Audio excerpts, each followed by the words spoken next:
আজকে আমি মাছের ডিম ভাজবো, ডিম দিয়ে মিষ্টি লাউ রান্না করব মাছের ডিম দিয়ে। এই যে ডিম, এই যে আমি তেলের মধ্যে দিলাম, আর ট্যাংরা মাছও দিলাম। এই যে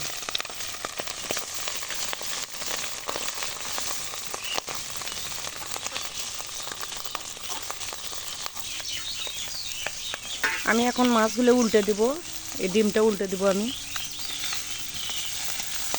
এই যে সুন্দর করে উল্টে দিচ্ছি। এটা মাছের ডিম, এটা সিলভার মাছের ডিম।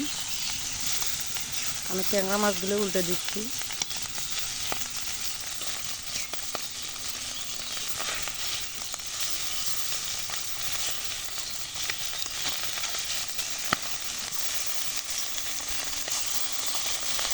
ট্যাংরা মাছগুলো তো অনেক ডিম আছে।